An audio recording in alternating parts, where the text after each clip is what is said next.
Okay, welcome back everyone to our Options Education webinar series. My name is Tony Zhang. I'm the Chief Strategist here at Options Play. Today we're going to be talking about how to trade options, a beginner's guide. This is quite exciting for me because this is a relatively a new topic. We don't cover a lot of the beginner topics as much here at Options Play. We tend to focus a lot on more of the advanced strategies, helping people do everything from cover calls, cash secured puts, credit and debit spreads, buying calls and puts, earnings, technical analysis, all of that. But for those of you that are brand new or just starting to learn, this is really a webinar that we designed for you guys, because options trading is something that takes quite a bit of time. There's a lot of the learning curve at the very beginning is quite heavy. So what we want to make sure is we can teach you concepts in a way that's intuitive, that makes sense, and help compare it to existing strategies that you already understand to hopefully help bridge the gap between trading stocks and trading options, so that we can really show you what the benefits are of trading options and really understand the difference, because options may very well be suitable for certain market conditions, but there are other ones where they are not. So it's really important to understand them and understand what the difference is so that you can apply it correctly for your portfolio. Now, as far as options trading goes, today what we'll go over is basic concepts for two very beginner strategies, so cover calls and buying calls and puts. So whether you're looking for income strategies on your portfolio, such as cover calls, or you're looking to speculate on whether a stock or ETF is going to go higher or lower, option strategies really allow you to have the flexibility of doing a lot of that. So those are the things that we're going to go over here today. The webinar itself is recorded, so you'll not only get the recording after we're done today, but also the slides so that you can follow along. The slides will have a lot of the information that we're going to go over here today, as well as some important links. So I highly recommend you to follow along when you're watching the recording with the slides that we'll send to you afterwards. So before we get started, just a little housekeeping. For those of you that are familiar with Options Play, welcome back. For those of you that are brand new to Options Play, if you don't have access to the platform that we're going to show you here today, just click, you can sign up for a free trial at optionsplay.com.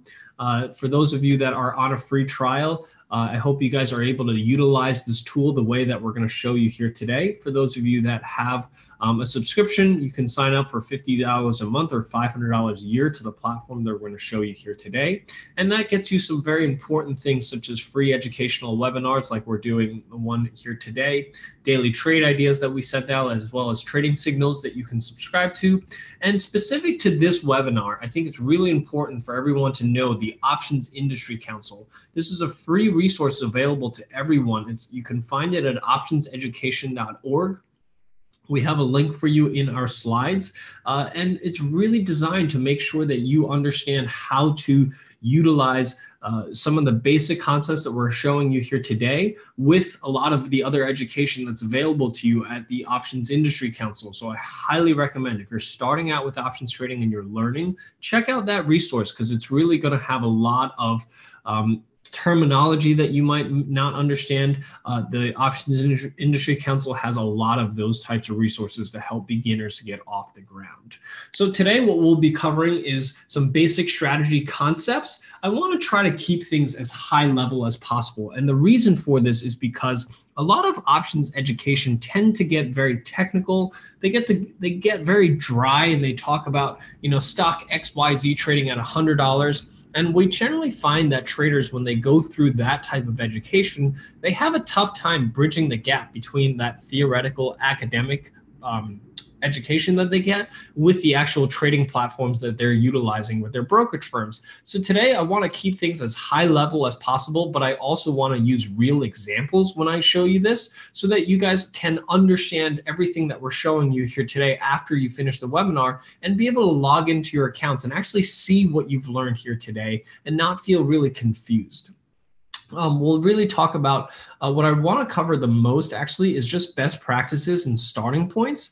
And the reason for this is because most users come to us and will say, I don't know where to start. I've learned about this strategy, but I've logged onto my platform. I don't know what expiration to choose. I don't know what strike price to choose. I don't know how to analyze this. That's what we're going to cover here today, is showing you all of those things so that you can really log on after the fact when you finish this webinar and feel confident that you have the tools to start evaluating some of these strategies that we're showing you here today.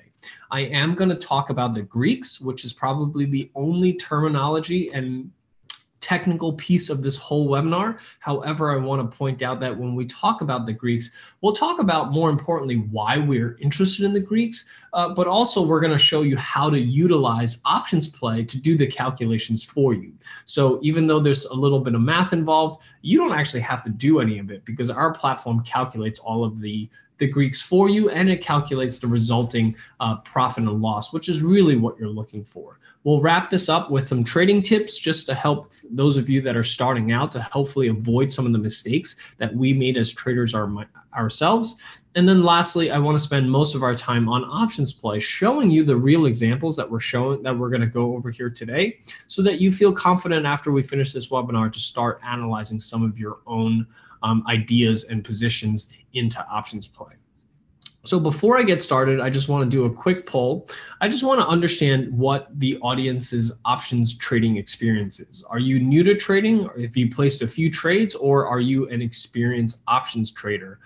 Just give us an idea as far as what level of options experience you have.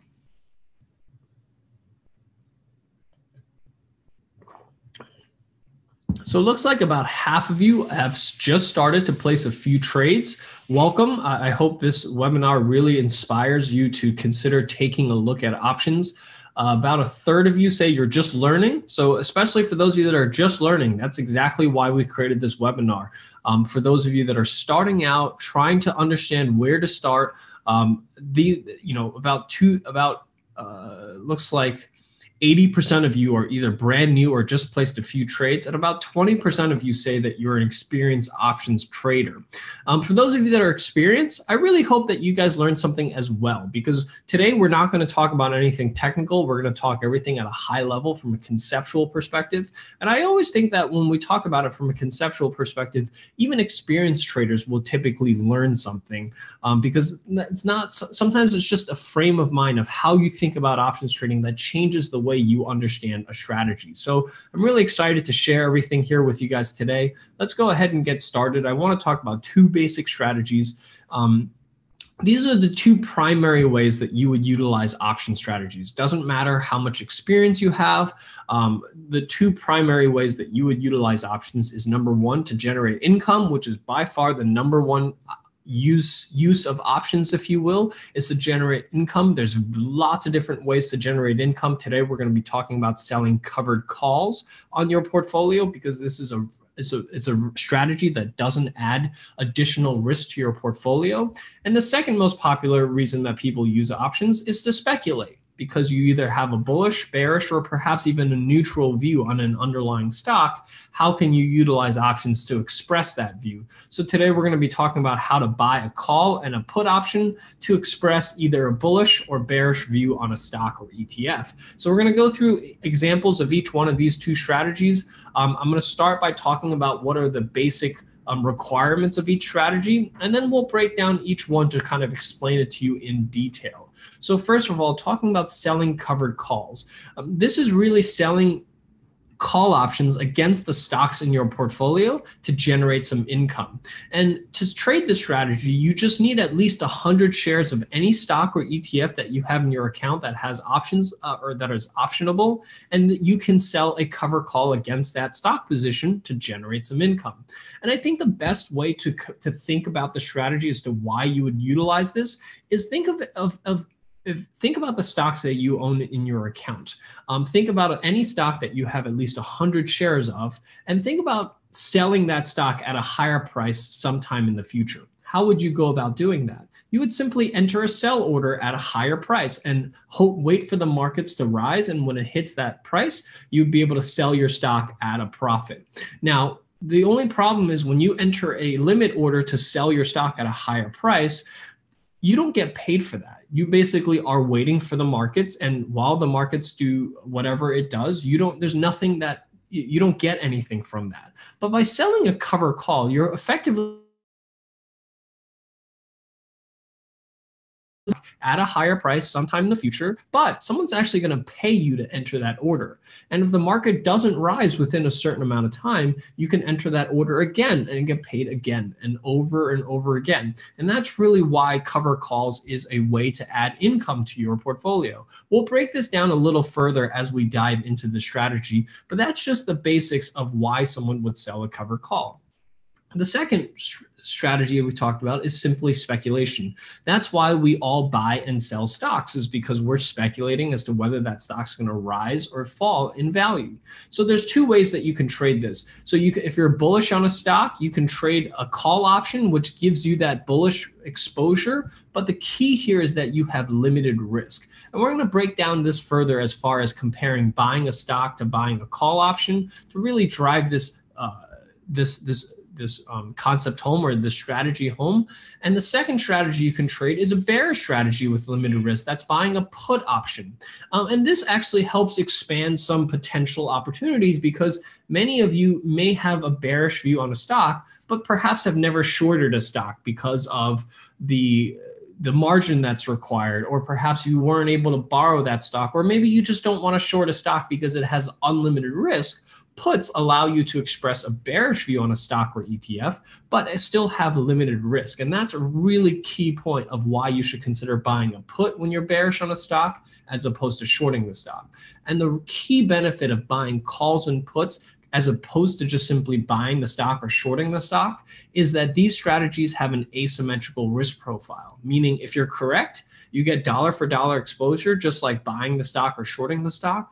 But if you're incorrect in your views in the stock, you actually have limited risk. And that's really the key here, is being able to take that upside exposure with limited risk that the benefit of trading options provides you with, that if you're just simply buying a stock or buying or shorting a stock does not provide you with. So these are the two primary reasons that you would utilize options. These are the three strategies that you would deploy.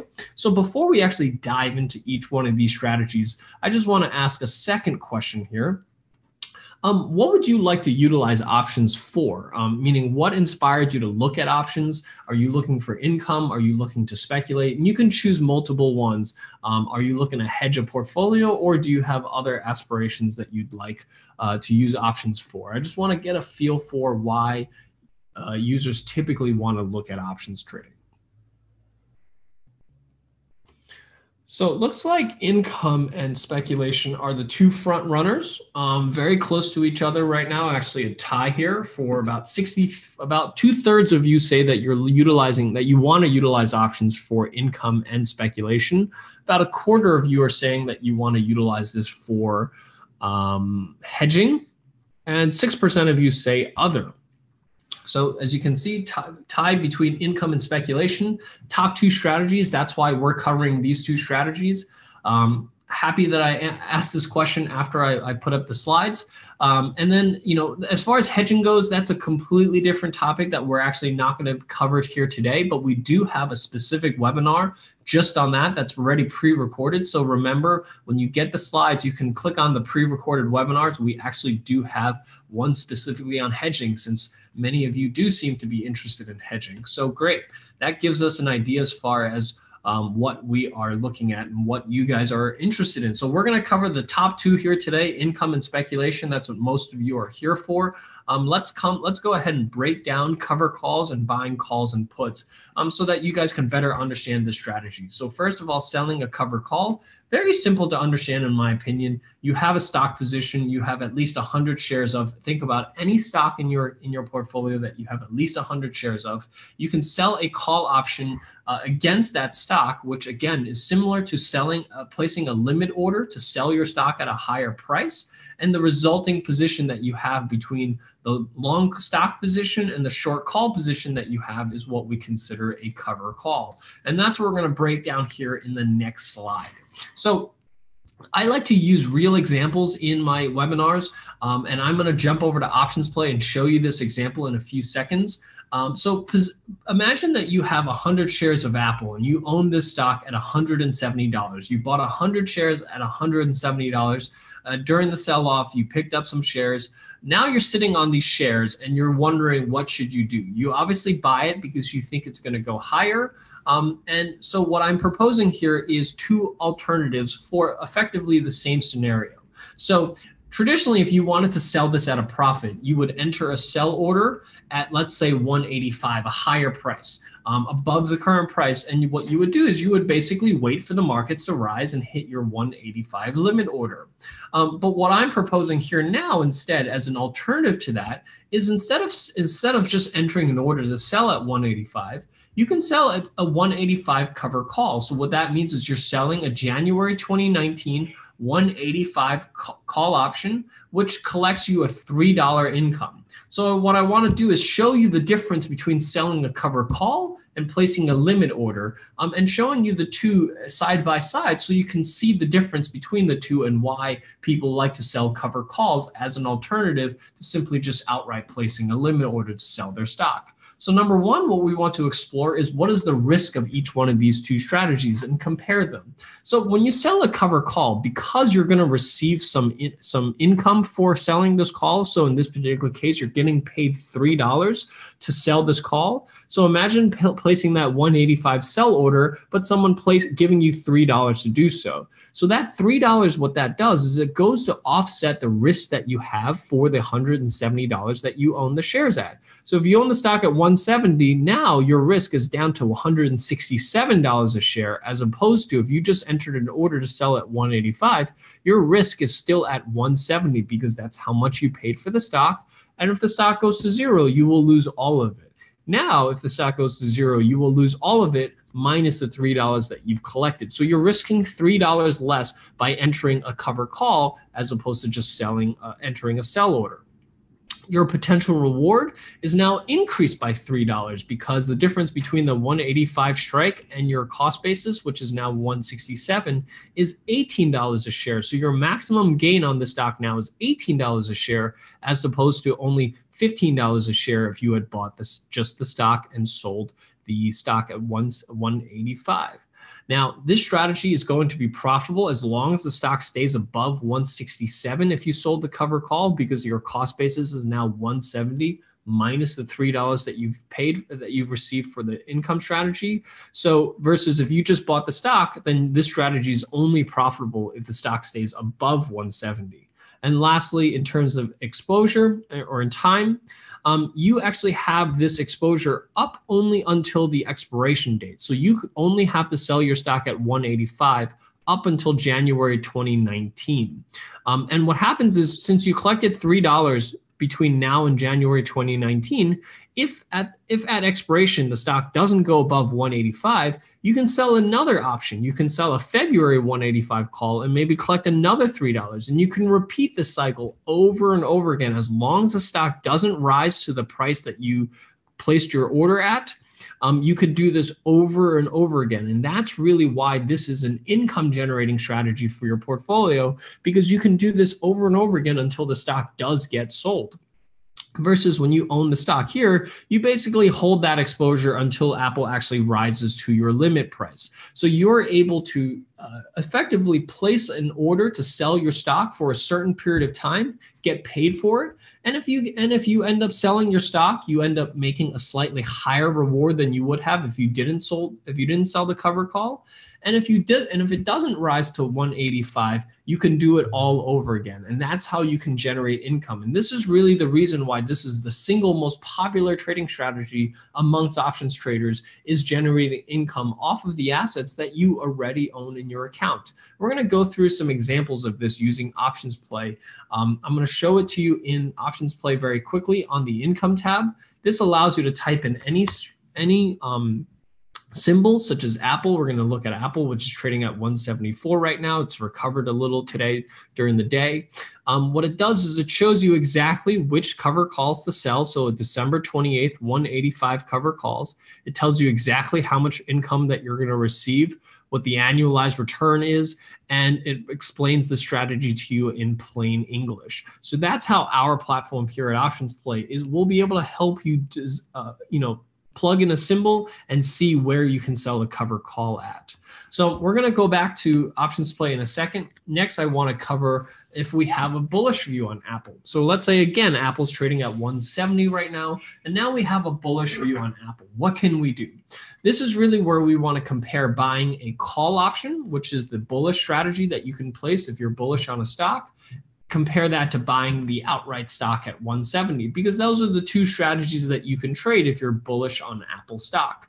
So both strategies are designed to give you effectively, or you would deploy each strategy if you anticipate gains in the underlying stock or ETF. In this particular case, we're bullish on Apple, so we could either buy the stock or buy a call option.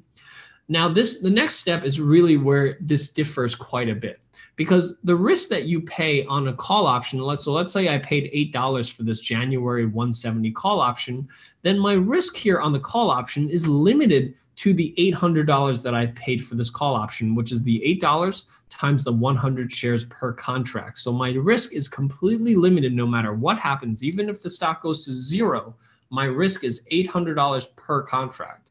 Compare that to if you bought 100 shares of the stock at $170, your risk is $17,000. So here, as you can see, clearly the winner here on this particular case on the risk side is going to be far less risk on buying a call option versus buying the stock. And that's really going to be the key difference between buying a call option versus buying the stock. On the reward side, both strategies give you unlimited upside reward, meaning as long as the stock continues going higher, both the call option and the stock that you buy will continuously give you rewards as high as the stock can go. The difference here, I think, that the trade-off between risk and profitability is where you see the next place. So when are these two strategies profitable? When you buy a call option, the profitability of an option is based on the strike price. So here, the 170 call plus the premium that you've paid, the $8. So this strategy is only profitable if Apple goes above 178. Between now and expiration, Apple has to be above 178 in order for this strategy to be profitable. Versus if you just bought the stock, as long as the stock goes up by even a penny, you'll be profitable. So those are the two key differences between buying a stock and buying a call option. And lastly, time. The call option only gives you exposure until the expiration date. So until January 2019, you're going to have exposure, upside exposure with the call option. If you buy the stock, you will have exposure until you effectively sell the shares. So this is really where this chart here is designed to give you guys an understanding as to what is the difference between buying a call option versus buying a stock, because that's really the important comparison that you need to make when you're trying to make a bullish or bearish bet on an underlying stock. Is you want to say, if I bought the stock, what am I going to expect? If I bought a call option, what am I going to expect? And as you can see, clearly the difference is really here in terms of risk. You're going to risk substantially less on a call option than you would if you bought the stock, but the stock does need to make a substantially larger move for the call option to be profitable, versus the stock does not require as much of a move. So those are the trade-offs that you have between buying a call option and buying a stock and buying stock.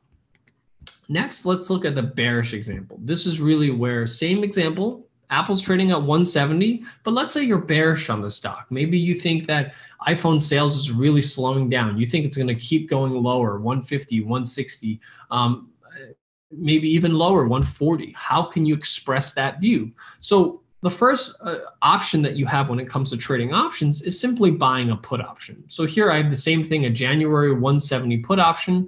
I'm going to price this similar at $8 just for easy comparison. The actual prices of the options may be a little different, but I just want to make this illustrative as easy as possible to understand. The other option that you have when it comes to selling stocks is you can short Apple stock at 170. And both of these are acceptable as long as you anticipate a decline in the underlying stock or ETF, whether you buy the put option or you short the stock. Just like buying a call option, when you buy a put option, your risk is limited. And it's limited to what you've paid for that put option. So if you paid $8, your risk is $800, which is the $8 that you paid, multiply that by 100 shares, because each option contract reflects 100 shares. When you short a stock, you actually truly have unlimited risk, because the stock can continuously go higher. There's no limit as to how far it can go. And the further it goes up, the more money you risk. And that's one of the key reasons why I would always advocate, if you're bearish on a stock, take a look at buying a put option as opposed to shorting that stock, because you open yourself up to unlimited amounts of risk. And we see this over and over again from short sellers. It's extremely difficult to make money as a short seller in the long run because of that unlimited risk factor. You don't know how much you can risk. And that's a really scary thing, is to not know how much money you're risking. Here, you know exactly what you're risking, so you can really define how you place your trades. Both strategies will give you unlimited upside rewards. So as long as the stock continues to move lower all the way down to zero, you will have unlimited gains to the downside. The difference really comes down to profitability. When do these strategies profit? So here, same thing on a put option. You take your strike price and you minus the premium that you paid for the put option. So 170 minus the $8 that you pay. So this stock needs to go below 162 by January expiration before the strategy is profitable. Versus if you just shorted the stock, even if the stock goes down a penny to 169.99, you will be profitable on the short stock. Now, that doesn't account into margin interest and what you have to pay to borrow that stock. But generally speaking, shorting the stock gives you dollar for dollar exposure. So the second it moves down even by a penny, you're able to gain some profits on that particular trade. So just like call options, what you're effectively trading off is unlimited risk with a slightly larger move before the strategy is going to be profitable. So that's the best way to think about the trade-off between buying a stock and buying a option strategy. And just like the calls, you only maintain exposure until the expiration date. So once the January option expires, you will have to pay another $8 or however much that option will cost in the future to maintain further exposure past January. Versus if you short the stock, you will maintain exposure until you return the shares. Just keep in mind that if you short the stock, you do have to pay margin interest every single day you hold on to that trade. So there is a cost to shorting the stock as well that I have not necessarily implied into this particular chart. So that's just a quick breakdown between cover call strategies, bullish strategies, and bearish strategies, and how you can compare buying the stock to buying a call option or a put option. So with that, what I want to do is I want to cover some strategy best practices. But before I do that, I just want to show you real quick on Options Play how easy it is to look at some bullish and bearish strategies for any given stock. So you can type in any stock into Options Play. You can click on I'm bullish and be presented with 3 bullish strategies. And so what we have here is always buying 100 shares and buying the call option. That was the bullish strategy that we were exploring before. This third strategy on the right is a more complex strategy called a vertical. We're not going to cover that here today. For those of you that are experienced and want to learn more about that, we have specific webinars just on that strategy alone. So today we're just going to be looking at buying the stock and buying a call option. And what we're going to do is we're going to look at the P&L simulator to see how to compare buying the stock to buying a call option. And then for those of you that are bearish, you can click on the I'm bearish button. And what that shows you is shorting the stock versus buying a put. And again, we're going to use the P&L simulator to compare these two strategies to show you how these two compare and give you different scenarios to see when they profit, when they have losses, and seeing how you can compare those two strategies. So we're going to jump back here to Options Play in a second to show you this P&L simulator. But in the meantime, what I want to do is I want to discuss strategy best practices, the Greeks, and then lastly talk a little bit about just trading tips. So when it comes to option strategies, the most common question that I get from beginners is, where do I start? And the reason for this is because when you look at an option chain, this is typically where a lot of options traders start, is you have to have a chain that shows you all the expiration dates and all the strike prices. And the problem with this screen is that you have all the expiration dates, you have all the strike prices, is that it's really difficult to know where to start. You know, what expiration should you choose? Which strategy should you choose? Which strike price should you choose? So what we want to do is we want to break down some of the best practices for where to start. Now, our platform actually does all of this work for you. It provides starting points for every single stock that you type in. You don't have to know how to do this. We do a lot of that work for you, but we do also want you to know why we choose this. So when you're selling cover calls, it's best to sell cover calls that are relatively short term in terms of expirations. There's a few different reasons for this. I'm not going to have enough time to get into all of the specifics. If you want to learn about that, we have specific webinars just on cover calls where we do talk about why these short term and out of the monies are optimal. But when you're selling cover calls, you always want to sell shorter dated options. So 3 to 7 weeks out is usually a good time frame to look at.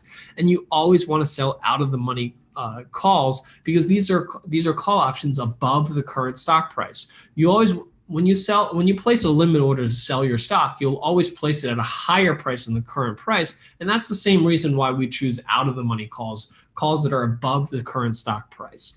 When we're buying calls and puts, it's a little different. We want to choose medium-term options, usually anywhere from 1 to 3 months out.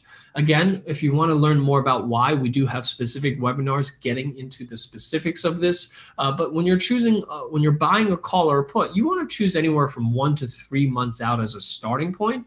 And in terms of strike prices, you always want to start with strike prices that are near the stock price, or what we call at the money calls or puts. So those are the strategies that we'll explore here today. Like I said, you don't actually have to memorize this because Options Play does the work for you. It will actually pick starting points for you based on the criteria that we're showing you here on this particular slide. So for those of you that are brand new, I highly recommend you to come back, view the recording, download the slides, because you can always use this as a reference point. If you're not using Options Play, if you're using your own platform, use this as a reference point as to where to start in terms of picking expiration date and strike prices.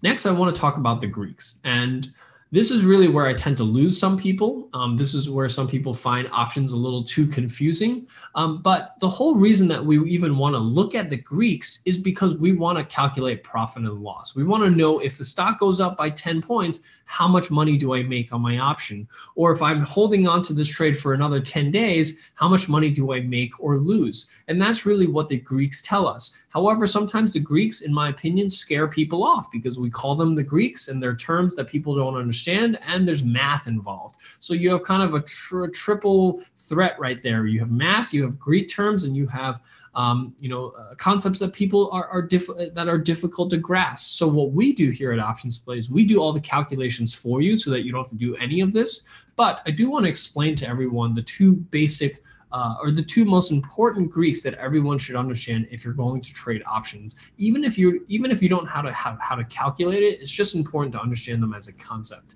So delta, which is the most important Greek in my opinion, tells you the change in the option price with respect to the change in the stock price. So this is what I was saying before. If the stock goes up 10 points, how much money do I make on my call option? Delta tells you that.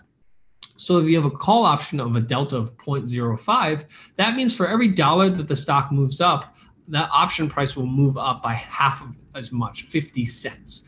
So delta tells you how much you should expect the change in the option price with respect to the change in the stock price. Fairly simple concept to understand, but not necessarily always easy to grasp or easy to calculate. So that's why our platform does the calculations for you. That's what the P&L simulator does, and that's what I'm going to show you there in 1 second. Theta is the second most important concept for people to understand, because an option contract does not stay stagnant if you hold on to it, or if the stock price doesn't move, an option contract will actually still change in value. And that's what theta tells you, is the change in the option price with respect to time. Option values will actually erode with time. So theta of 0.01 tells you that an option will lose 10 cents a day for every day that passes by. So every day that goes by, an option contract will actually lose value because there's an expiration date on it. So as it approaches expiration, it will continuously erode in value, and theta tells you how much it erodes by.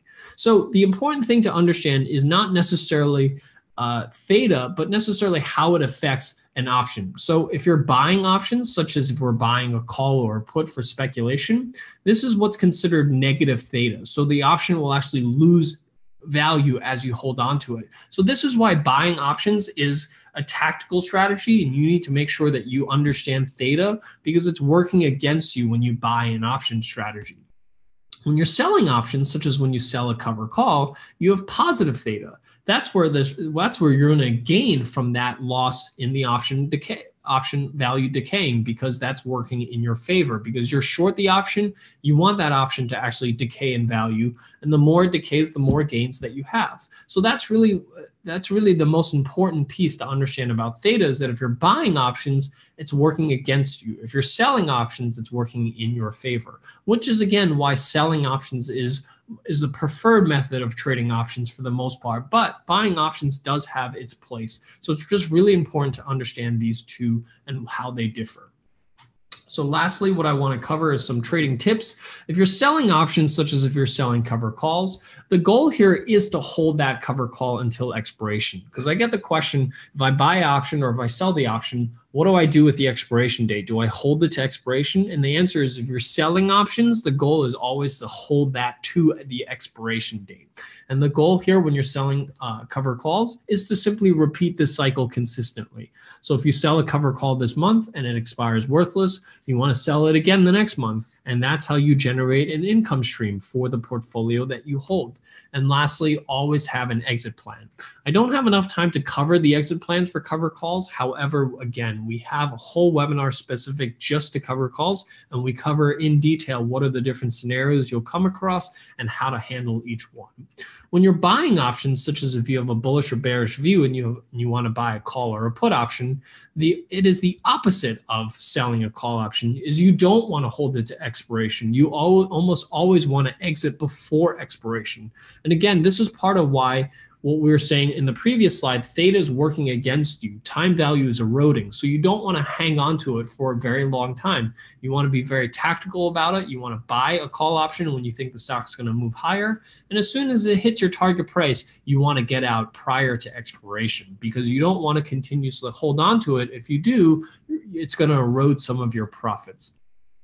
Second of all, buying a call or a put option is only suitable when you're expecting a large move. Meaning, if you think the stock's going to move 0.5%, 1%, 2%, don't buy a call option. You might be better off just buying the stock. And lastly, have an exit plan. Just like selling a call option, I'll talk a little bit about having an exit plan for buying calls and puts as we use the P&L simulator to show you some examples here. So with that, let's jump over to options play. I want to show you guys some real examples to help drive some of this concepts home. I'm going to start off by talking about bullish and bearish strategies on Apple, because I think that's where a lot of you are interested in utilizing options for. So here I have Apple trading at 174. Here, buying 100 shares, as you can see, cost me $17,000. Not everyone has $17,000 laying around. So you're either not buying a round lot, or you're buying just simply less shares. So now what we're saying is that you can compare that to buying a call option. So if you don't have $17,000, you can buy a January call option for only $1,000. That allows you to have similar dollar for dollar exposure to the upside, but you have limited losses to the downside. And what we're going to do is we're going to use our P&L simulator, and we're going to actually calculate the Greeks and see what the net result is. So Apple's trading at 174. This stock has certainly taken a huge beating over the last few months. If you're bullish on the stock, I think it's fairly conservative to say that you could probably target 192, 195 to the upside if you're bullish on the stock in the short term. So let's say you think the stock will reach 192 between now and January 18th of 2019, which is roughly 45 days from now. So what happens if you had bought the stock? You make about a 10% return, which is a pretty nice return in 45 days if Apple recovers back to 192. Conversely, if you bought the call option, you make a 110% return. So here you do make a $1,700 profit, but you had to put up $17,000 to do that.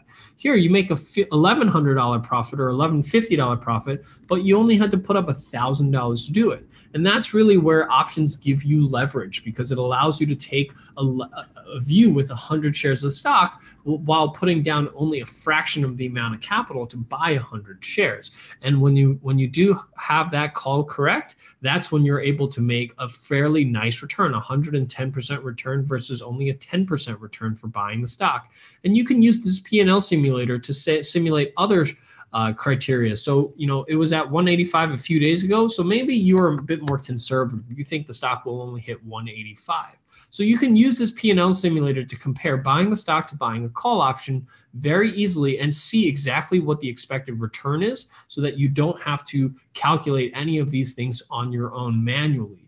Conversely, it's really important to also understand what is the downside risks. What happens if Apple continues to fall? I think that there's certainly a possibility of that very easily. So let's say the stock goes back down to 165. How much do you actually lose? So here, if it goes down to 165, you lose roughly the same amount of money. You lose $978 if you bought 100 shares of the stock, and you lose $1,045 if you had bought the call option. So roughly the same amount of risk, as you can see, versus on the upside, you are able to get a substantially higher return if you are correct. So this is really where you can see, this is kind of where the call options tends to shine, is that if the stock really does plummet, which in the last few trading months, I am no longer as confident as I was in the markets. And I do think that there could be a substantial move to the downside, especially in technology shares. And if that happens, as you can see, if you bought the stock, you would continuously lose more. You will lose more and more money, versus on the call option, you have limited your losses to $1,000. And that's really the key difference between buying a call versus buying a stock.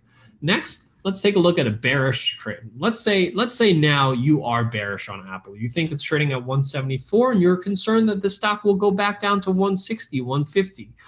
So let's say you think it's going to go down to 160. As you can see here, let's do 160.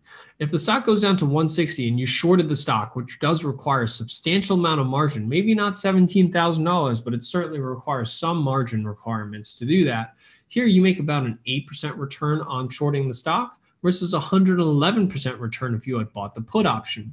Conversely, if the stock moves higher to, let's say, 180, what did we say, 195, which is where we think it could go up to on the upside. Here, if you had shorted the stock, look at this, you lose $2,000. That's a lot to risk, just thinking that this stock may move a little lower, versus if you have the put option, you only lose $710. And this platform provides you with that starting point. So we talked about buying a 1 to 3 month option with starting at strike prices that are near the current price.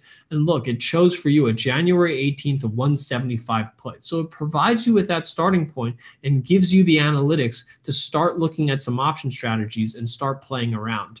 And if you're ready to trade that button, you hit the trade button and it gives you how to enter this trade into your broker's platform so that you can enter this trade into your trading, whoever you trade your brokerage with. And for those of you that are a bit more advanced, if you want to modify this and change the expiration date or the strike price, you can do all of that from our chains, and you can select all the different expirations and strike prices from your drop-down menu.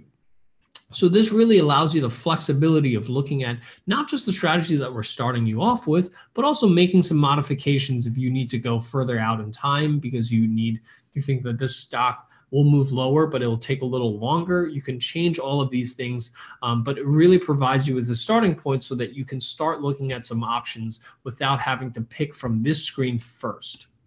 Lastly, what I want to do is I want to look at the income tab again. Before you actually select your income, before you actually start utilizing cover calls, I highly recommend you to watch our webinar recording just on cover calls, because we show you what the different settings that you can choose for cover calls. So you can choose short, medium, or long-term cover calls. You can choose your risk tolerance, whether you're conservative, aggressive, or somewhere in between, such as myself, that's optimal. You can save these settings as default, and this really allows you to type in any stock that you own. Let's say you own Johnson & Johnson stock. It will actually create the cover call based on your personalized settings. So for Johnson & Johnson, it's telling me to sell the January 4th, 152.5 cover calls. So let's say you own this stock. Let's say you own it at $140. This is effectively the same thing as putting a limit order to sell your stock at 152.5. But to place this limit order, you're going to get paid $59. So imagine placing a limit order and getting paid to do so.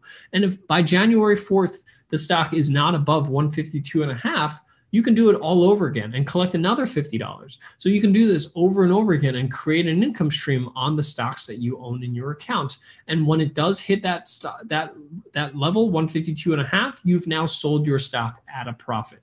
That's the best way, I think, to view a cover call, is allows you to type in any stock that you own in your account and immediately see, hey, where can I place a limit order to sell my stock at a profit, but at the same time, collect some income, collect some premium for doing so. You can type in any stock that you want, and our platform does all of the work for you of going through the option chains, searching for the best practices of shooting for short dated options, shooting for a price that's fairly high enough that has relatively low probability of hitting, but still brings you enough income to make it worth your while. So here at Goldman Sachs, they're trading at 184. This is telling you to sell a December 28th, 195 call. So placing a limit order to sell your stock $10 or $11 higher than where it is today. And if the stock shoots up $11 in the next 22 days, you're effectively taking profit and collecting $160 in income, which is a 14% annualized yield on a stock that you're only getting paid a 1.74% dividend yield for. So imagine increasing your yield from 1.7% to an additional 14% on top of that. That's really the goal of selling cover calls, is to add an income stream to your portfolio while allowing you to exit your trades at a profit. So those are the basic strategies that you can explore with options. And with options play. I know I covered a lot of different topics here today, but I wanted to make sure that we just got everyone to understand from a high level what are the different use cases for options, comparing it to what you currently utilize your portfolios for, and showing you just a glimpse into what options play can offer you in terms of helping you understand where to start. So providing with starting points so that you see exactly what to do, and then showing you analytics so that you understand the strategies that you're being shown here, which is more important in my opinion, is understanding the strategies. So with that, what I'm going to do is I'm going to open this webinar up for Q&A. For those of you that have any questions, please type them into either the chat window or the Q&A window. And like I said, this webinar is recorded, so I highly recommend you, for those of you that are starting out, to come back and watch the recording, because I did cover a lot of things. I don't expect any of you to have memorized them. So please make sure that you follow along with the slides, with the recording, and please type in any questions that you have in the Q&A window, and I will answer as many questions as I have time for here today. Tom is asking, how do you gain on the put? Is the stock put to you? No, you just simply sell the put at a profit. So just like buying, how do you make money from stock? Is you buy the stock at a price, and if it goes up in value, you sell it at a profit.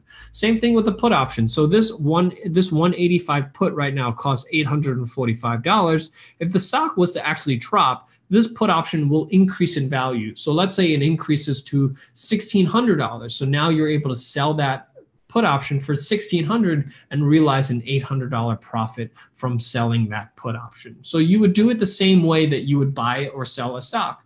If you buy a put option, you want it to increase in value. If you sell a cover call, just like shorting a stock, you want it to decrease in value. And that put or call option will increase and decrease in value as the stock goes up and down. Joe is asking, in a market like we are in now, how do you feel about strangles? Joe, if you don't mind elaborating a bit on that, do you mean buying strangles or selling strangles? Do you have a webinar on collar trades? So we have webinars on cover calls, which I think is very similar to the collar trade, and we have webinars on hedging. I don't have one just on collars, but that's a really good input. You know, we're always looking for feedback from those of you that are trading to understand what you guys want to learn. So we really want to know what strategies you want to learn about. So if you want to learn about collars, we can certainly add that to the schedule. Sounds like a few of you are interested in collars as well. I have a question here. So thank you for that. And I will certainly add that to the calendar for doing a webinar on collar trades. What is the 78 in the buy call? I think someone's asking on the Apple strategy. So let's take a look at that. And I actually want to just tie that to another question that was just asked is, should you worry about an option being overpriced? Great question.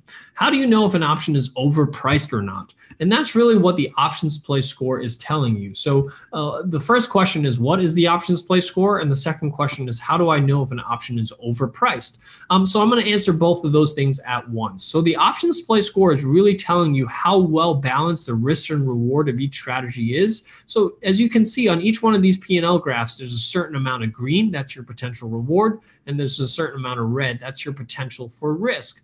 And what we want to do is look at how much potential reward versus risk there is on each strategy. Now, if you just break it down like this, you'll see that a call option has unlimited reward. So that's difficult to calculate. How do you calculate the true reward of a strategy?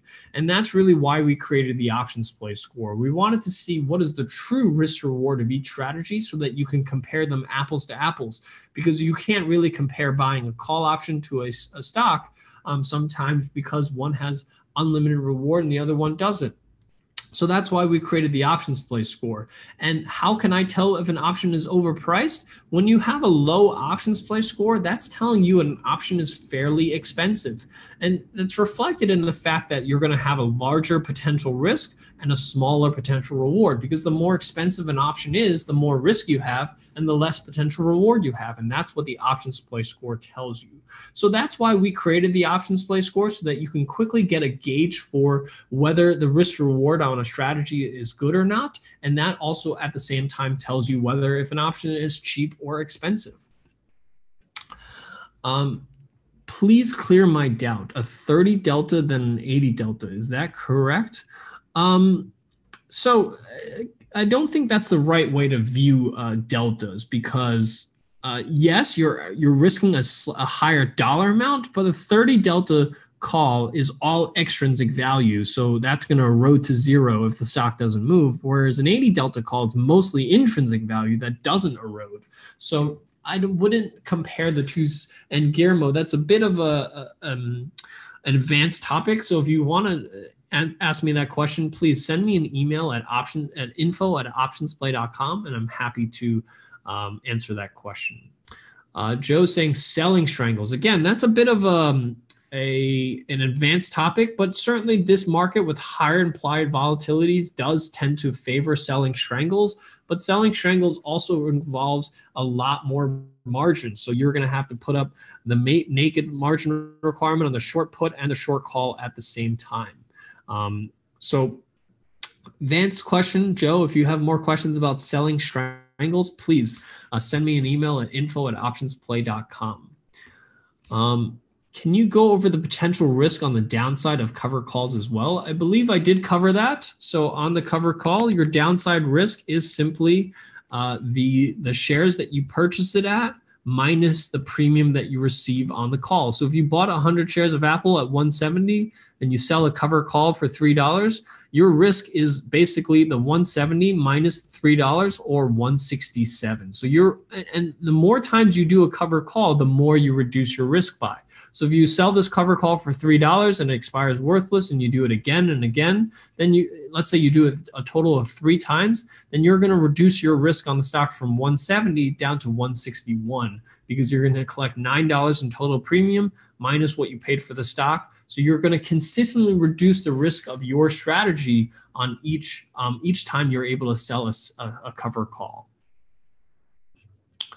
Can you explain call options again? I'm not sure what you'd like me to do.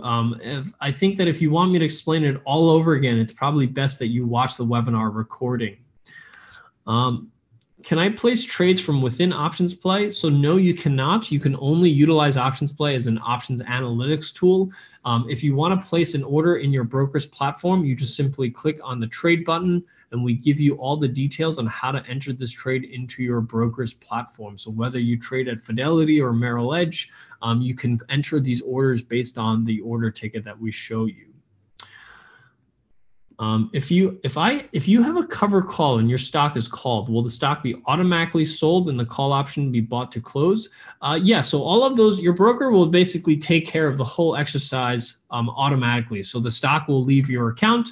The call option will be exercised, and basically you will realize any profits if there are any profits on the stock that you own. So that's all going to be done automatically by your broker if the stock is above the current price at above the strike price at expiration. This afternoon, I took Apple December sell to open 165, buy to open 160 credit. Am I correct? So Serge, if you have a specific trade that's that's a credit spread that's completely different to this particular webinar, please send me an email. I'm happy to look into it, but I don't want to cover that right now in a beginner's webinar. How does volatility slider factor in? Great question. So the question was, on the P&L simulator, there's this volatility factor. How does that factor in? So that really only factors in when you're trying to analyze a trade prior to expiration, because volatility doesn't matter at expiration, it only matters before expiration. So this is a more advanced topic for those of you that do have a volatility assumption. Generally speaking, most people don't have a volatility assumption unless you're going into an event like earnings or after earnings. That's when we know for a fact that volatility will increase leading up to an earnings announcement, and volatility will decrease right after an earnings announcement. Again, we have a whole webinar just on that. If you want to go through our YouTube channel, we have a webinar just on trading earnings where we do cover this volatility slider. But that is, again, a slightly more advanced topic than what we're covering here today.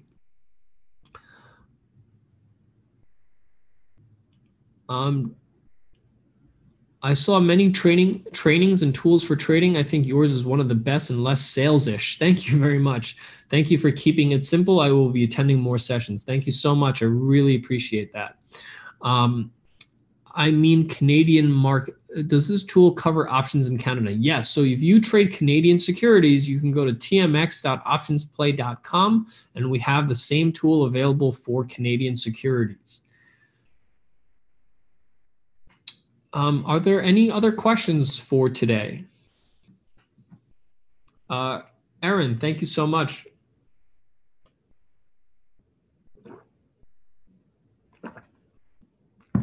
Like I said before, this is really, I covered a lot of things here today.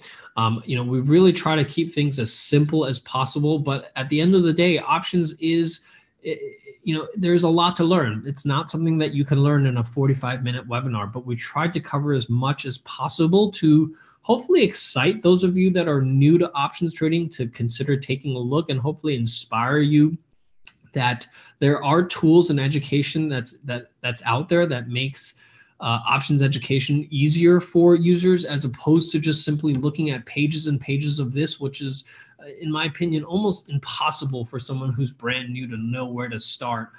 We really wanted to make a user experience that was a lot more friendly, and see exactly how to trade these strategies.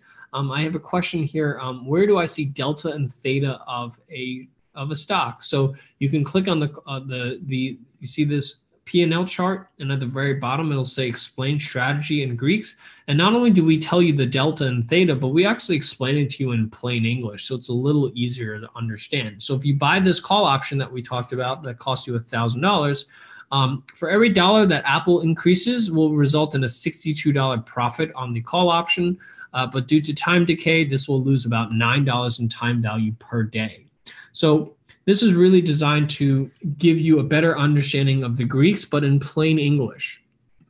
So that's how you can see delta and theta of these call options. Guillermo, thank you very much. I really appreciate it. I really, we build these tools and these webinars specifically to help you guys learn. Raymond, thank you so much. I really appreciate that as well. Any other last questions before we sign off?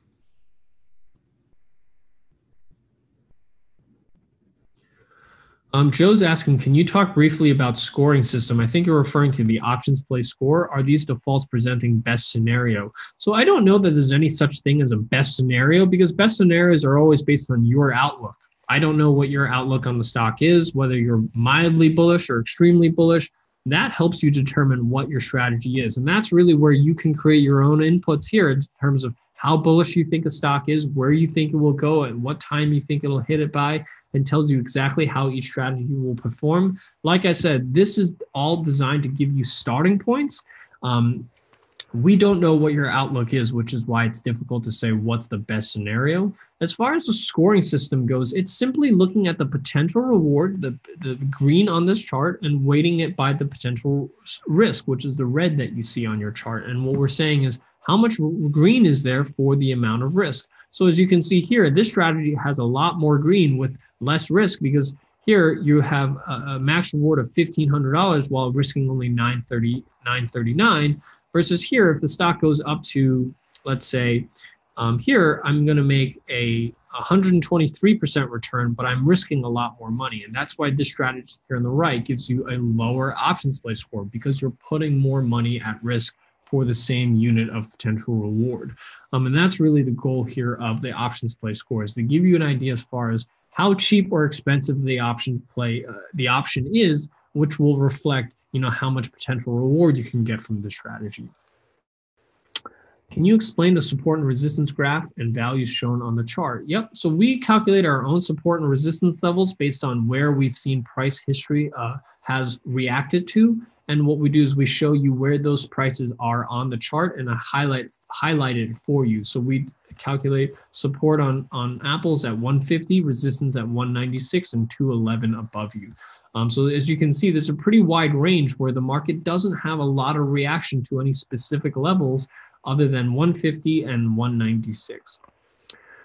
What about the red, yellow, and green on the scores? So this is really just color coding it for you, so you don't have to know what's good, what's bad. Red means bad, yellow means good, yellow means average, and green means good. So these are all color coded for you so that you don't have to memorize what's good and what's bad.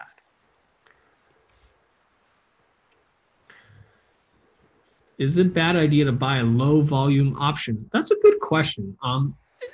In my opinion, it doesn't, because what we do here, volume doesn't tell you much. Liquidity does. So what you want to do is when you click on the trade button for any strategy, we have what's called a strategy checklist. And one of the things that we check for is liquidity. And we don't use volume to look for liquidity. We look at the bid and ask spread. The size between the bid and the ask determines or is a better indication of liquidity than volume, because on a single strike, there are thousands and thousands of ones that you can trade. So what are the chances that someone's trading the exact same strike as you do? It's a lot less than if you're buying a stock where there's only one stock. There are thousands of strikes that are available. So just because someone's not trading a specific strike does not mean that it's not liquid at all. So that's why we always use the bid-ask spread. That's a much better way to indicate liquidity than looking at volume or open interest. Any last questions before I sign up? So I think I just answered the same question. Open interest and volume, when there's high open interest and volume, there may be lots of liquidity, but the opposite is not necessarily true. So don't use open interest or volume to determine liquidity. Look at the size of the spread between the bid and the ask price.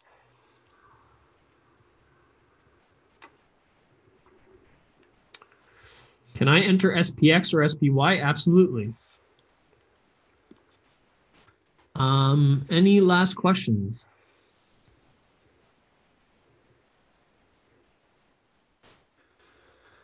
If there are no more questions, I just want to remind everyone, for those of you that are brand new to Options Play, please go to optionsplay.com to sign up for a free trial.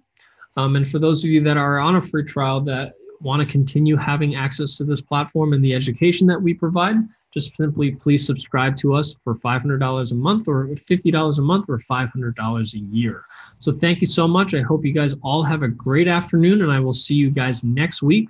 We'll be covering cover calls next week. So actually a good segue for those of you that are brand new and want to learn more about cover calls. We'll be covering that next Thursday. So I'll see you guys then. Have a great evening.